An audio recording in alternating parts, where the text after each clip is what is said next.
Hong Kong, a city of two halves. To the world, it is the peak of capitalist success, a shimmering metropolis of $10 million condos, Michelin-starred restaurants, and a skyline that holds the world record for the most skyscrapers. It is a city that never sleeps, fueled by the relentless flow of international finance and its proximity to the manufacturing heart of mainland China. But behind the 125th floor skybars and the neon-lit penthouses of the mid-levels lies a hidden, partitioned world. In this metropolis, space is not just a luxury, it is a weapon. For 14 consecutive years, Hong Kong has been ranked the most expensive housing market on the planet. Here, the Asian solution to a catastrophic lack of land has taken a dystopian turn. In districts like Sham, Shui, and Mong, thousands of residents do not live in apartments. They live in boxes, barely long enough to lie down in, and certainly not tall enough to stand. These are known as coffin homes. This is not a metaphor. Behind the rusted doors of aging tenement buildings, 800-square-foot apartments are often subdivided into 30 or more individual units. In these vertical trenches, over 200,000 people are engaged in a daily battle for survival, navigating a world where the boundary between a home and a grave has all but disappeared. This documentary explores the brutal engineering, the survival tactics, and the human cost of living in the tightest conditions ever recorded. To understand the infrastructure of a coffin home, one must first understand the master plan of the subdivided floor. The engineering here is a master class in illegal efficiency. When the buildable land on the island reached its absolute limit, landlords and predatory developers turned inward. The primary technique used is horizontal bifurcation. A standard residential floor with a 10-foot ceiling is split horizontally using plywood or reinforced steel frames, effectively creating two levels of living space within a single room. The result is a human hive. Residents on the upper level must climb a precarious ladder and crawl into their unit. For those on the lower level, the ceiling, which is actually the floor of the neighbor above, is often only 3 or 4 feet from their face. The materials used are basic: thin plywood partitions, rusted wire mesh, and communal electrical lines that are dangerously overloaded. In these chopped apartments, the building's original infrastructure is pushed to a breaking point. A single plumbing line meant for one family is forced to service 30 people. A single circuit breaker is tasked with powering 30 televisions, 30 fans, and 30 rice cookers. The result is a constant, low-level hum of electricity and the ever-present scent of ozone, aging wood, and human density. Surviving inside a 16-square-foot box is a constant battle against the laws of physics. In the height of the Hong Kong summer, the city is a humid pressure cooker. Outside, temperatures frequently hit 33 degrees Celsius or 91 degrees Fahrenheit, with humidity levels reaching 90%.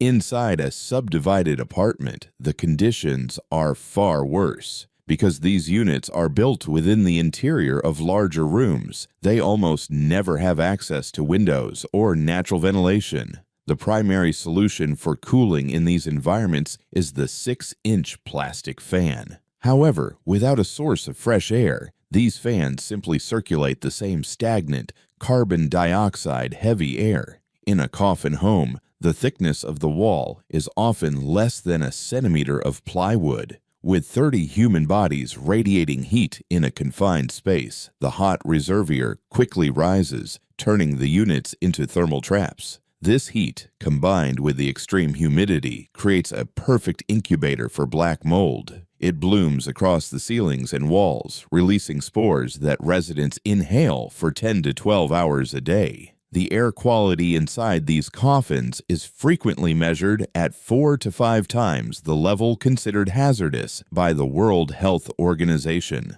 While the heat is a constant burden, the most visceral threat to the residents' health is Cimex lectularius, the common bedbug. In the porous plywood and cracked linoleum of a subdivided apartment, bedbugs are an unstoppable epidemic. The biology of the bedbug is perfectly suited for this environment. A single female can lay up to 500 eggs in her lifetime, and in the absence of professional fumigation, they move freely through the cracks between units. Residents are often covered in red, itchy welts that lead to secondary skin infections. The infestation is so severe that many residents have developed a no-fabric strategy. They discard mattresses and pillows, choosing instead to sleep directly on hard surfaces or thin bamboo mats. They believe that by removing the fabric, they are removing the nesting grounds for the parasites. However, the bugs simply hide in the electrical sockets and the joins of the plywood.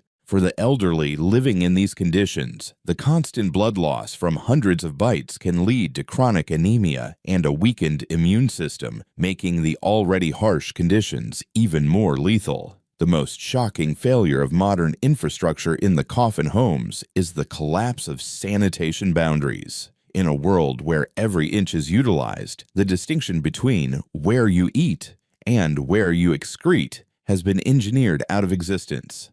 This has led to the emergence of the kitchen-toilet hybrid. It is common to see a resident washing vegetables in the same sink used for bathroom hygiene. Even more staggering is the use of the toilet lid as a prep surface. Portable gas burners or electric rice cookers are often placed directly on top of the toilet. This creates a high-stakes biological hazard. When a toilet is flushed without a lid, which most of these communal toilets lack, it creates a toilet plume, aerosolizing fecal bacteria like E. coli and Salmonella. These bacteria settle on the cooking surfaces, the food, and the drying laundry hung directly overhead. It is a miracle of human resilience that the residents' immune systems can withstand the constant exposure to this closed loop of contamination. The demographics of the vertical trenches shatter the myth that this is a problem only for the unskilled or the unemployed. The housing crisis in Hong Kong is so pervasive that it swallows everyone from the working class to former professionals. Consider the reality of a 70-year-old resident who spent their younger years working in the banking sector, the very industry that fuels the city's skyscrapers. Today, they might live in a 16-square-foot box filled with memories and groceries. Life in a coffin home is a masterpiece of micro-organization. The kitchen is often a rice cooker tucked under the bed. The pantry is a series of hooks on the wall. For these elderly residents who built the city but can no longer afford to live in it, the summer heat is the ultimate test. When the air stops moving, the only escape is a walk to the market, using a cane that doubles as a stool. They are a generation of architects of their own tiny worlds, finding ways to cook, sleep, and hope in spaces meant for storage. While some residents have mastered the art of living small, for many, the coffin home is a physical impossibility. There is a profound mismatch between human anatomy and the 16-square-foot box. A standard coffin home is roughly 6 feet long and 2.5 feet wide, dimensions that assume the resident will remain perfectly still.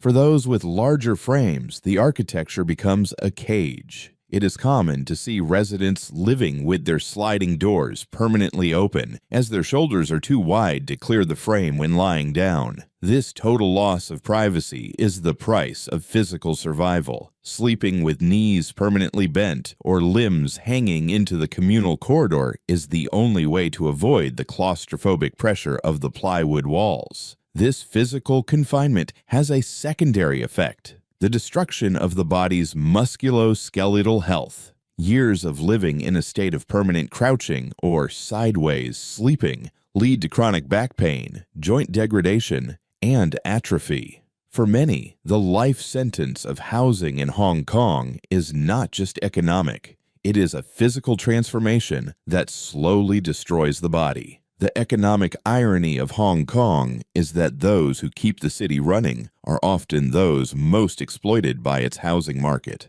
Logistics workers who move the goods and the wealth of the city's elite often earn approximately $1,250 per month. On the surface, this sounds like a livable wage. However, in the distorted economy of Hong Kong, nearly 30% of that income, $320, is consumed by a plywood box. A luxury model in these buildings might include a small window, providing a sliver of natural light and ventilation for a room shared by 26 other people. Life for the working poor is a constant calculation of survival. They store chargers, clothes, and toiletries on a series of magnets and hooks, utilizing every square centimeter of the plywood walls. They are professionals at living in a state of permanent crouching. Every Sunday, the financial district of central Hong Kong undergoes a surreal transformation. The streets, normally filled with high-end cars and executives, are taken over by thousands of blue and green tents and cardboard boxes. This is not a sudden surge in the homeless population. It is the one day of freedom for the city's Filipino domestic workers. Most of these women live in their employers' homes, often sleeping in spaces even smaller than the Coffin Homes, sometimes in the laundry room or on a mattress atop a washing machine. On Sundays, they reclaim the public space. They set up street salons, share home-cooked food, and shoot social media videos. For them, the sidewalk is the only place where they have the space to breathe. It is a vibrant, loud, and defiant display of community in a city that usually demands they remain invisible. It is the only time the vertical city feels horizontal. Survival in the slums of Hong Kong requires navigating a series of side quests that would feel alien to a Western observer. As night falls in Sham, Shui, the local markets reveal the city's darker infrastructure. In the hardware stalls, one can find a massive variety of machetes and cleavers. However, in Hong Kong, one cannot simply buy a blade. Because of the city's long history with triad organized crime, every knife purchase must be registered to the buyer's government ID. The state knows who owns every blade in the trench. Then there are the love homes. Identified by pink-tinted windows, these are another form of subdivided apartment. Inside, women operate in rooms no larger than the Coffin Homes themselves. It is a grim reality where even intimacy is subdivided and sold in 15-minute increments. The love homes are the dark reflection of the housing crisis, a place where the human body itself becomes just another piece of stock to be housed in a box. The Hong Kong government has promised to end the housing crisis by 2049, but for the 220,000 people currently in subdivided units, that promise is a ghost. The only real exit from the vertical trench is public housing, government-subsidized apartments that offer a massive upgrade in living standards. However, getting into public housing is like winning a lottery where the odds are stacked against the applicant. To qualify, residents must pass a mean test, a calculation of their income and assets. If they earn enough to buy basic food and medicine, they often earn too much for the subsidies. This creates a poverty trap. Residents are incentivized to stay in low-paying, part-time jobs so they don't lose their spot on the wait list. For a single person who isn't elderly, the wait is a life sentence. They are caught in a loop. Too poor to afford a real home, but too rich to be helped by the state. In a world where physical movement is restricted by plywood and poverty, the only way out is through the digital frontier. For residents living in the trenches, the traditional banking system is another cage.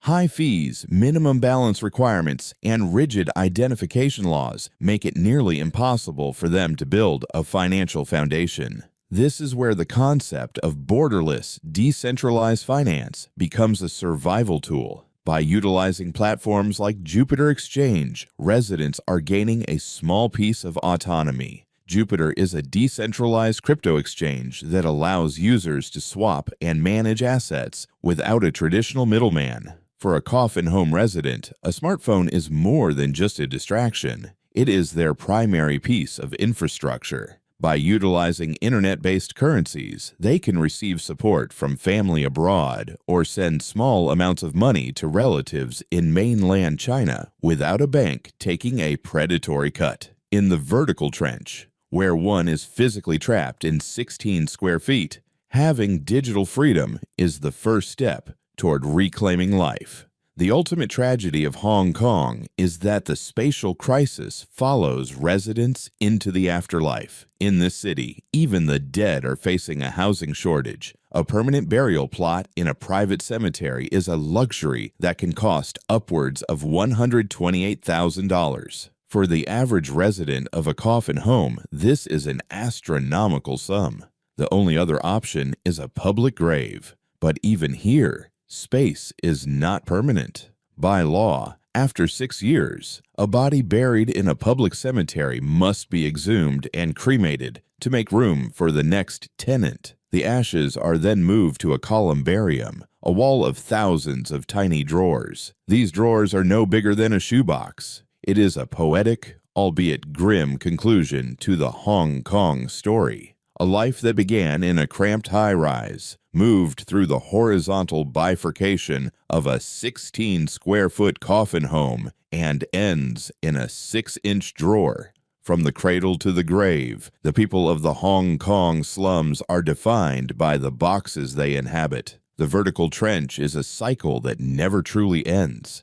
Hong Kong is a miracle of human ambition, but it is also a graveyard of human dignity. The people profiled in this story are the hidden pulse of this metropolis. They are the cleaners, the laborers, the painters, and the former professionals who keep the gears of this global titan turning. They are not just statistics in a housing report. They are resilient souls who have engineered lives out of nothing. They find ways to cook noodles on a toilet lid. They find ways to stay hopeful while sleeping on hard linoleum. They find ways to laugh in a space meant for a corpse. As the sun sets over the skyline, casting long golden shadows across the chopped buildings of Sham, Shui, it is a reminder that the true strength of a city is not found in its tallest towers. It is found in the resilience of those surviving at the very bottom. The next time the world looks at the glittering lights of a global city, it must remember the people living in the gaps. Remember the vertical trench.